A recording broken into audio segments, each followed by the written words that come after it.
And these 7, 8, 9-year-old kids they brought in to look at the commercial, watched it 3 times. And then the educator said, "What did you see?" "Huh? Well, mommy, she was pretty.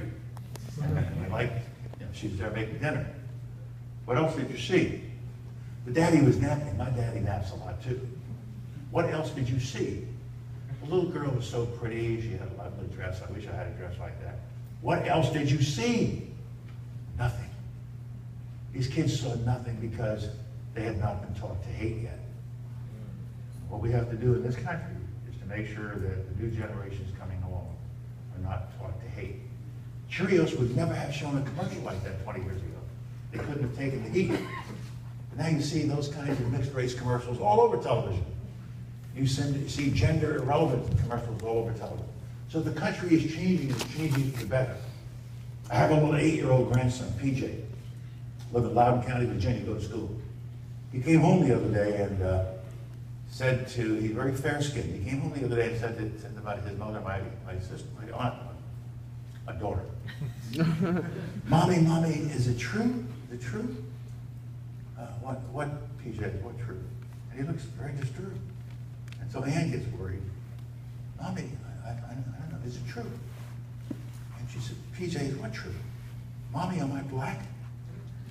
And she said, yes, PJ, you're black. And he goes, wow, that's cool. That's how these kids are coming along. They're not being taught to hate, they're accepting who they are. And that's why you all are so important. You know, how many years I don't know. A lot less than you do. So all I can do is say to you, you are our future. All I can do is say to you that we need you desperately. We need you to get your education. We need you to study as hard as you can, get the highest grade you can, and then go out into the workplace. Find a job. And get a job that gives you satisfaction, that gives you pride. Find a job that allows you to contribute to this great country of ours. That's what we're expecting you to do. We're not expecting you to fiddle around and drop out. We can't afford that. And that's why this program is so important, to give you the encouragement you need, to give you the tools you need to say, I don't care what obstacles they throw in my way, I'm going to overcome them because I can. Because I got a brain in my head that's like anyone else's brain. Maybe I have family disruptions. Maybe the family isn't quite like the one you see in television. I will deal with that. But what I will not do is drop out. What I will not do is fail to do the very, very best for me, my family, for my race, for my background, and for my country. We can't afford you to think like that or do that, but it's happening. Among other things I've done in my life in the world of youth, I was on the board of Howard University. Have you ever heard of Howard? It's up in Washington, D.C. It's principally the #1 black university, all black, starting as one college university in the country. And I was on the board of directors of the university. And I was in charge of monitoring the student body and enrollment. And every fall, when the new freshman class came in, I would ask to see the numbers. And they made me crazy, because the incoming freshman class was 67% male and 33% female. And the male population would graduate at a higher rate than the female population. The female population would graduate at a higher rate than the male population. And I said, what's wrong? They all came out of the same neighborhoods. They all came out of the same schools. What's wrong with the brothers? Why aren't the brothers making it? There's a lot of sociology work that's been done that says, you're not as developed, males don't develop as rapidly as females. But I'm not buying that, because I see a lot of youngsters among that 33% who are just great.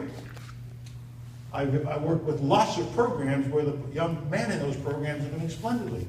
So it can be done.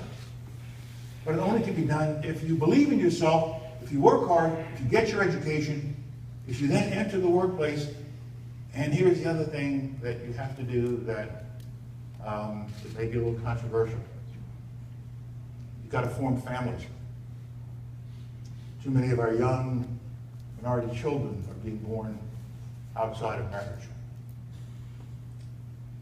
It's a terrible burden for them and a terrible burden for the single parent, who's usually a female.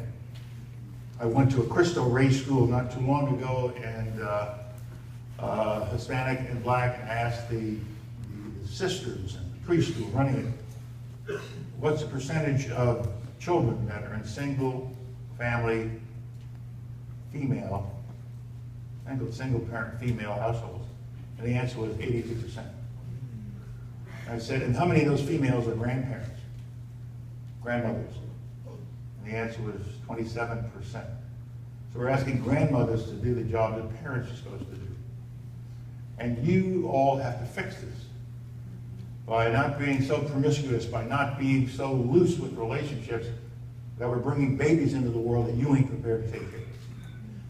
I have to watch what's going on television, what's going on in the world. Sometimes it makes me totally crazy. Maury Povich up there, making $1 zillion off us. You all get 3 days in New York and have fun. They pay you a little amount. They're making millions. And what's he doing? He's running tests to see who the baby daddy is. If I hear the word baby daddy one more time, I'll scream. I ain't interested in baby daddies. I want to hear about fathers. I want to hear about fathers who care for their children.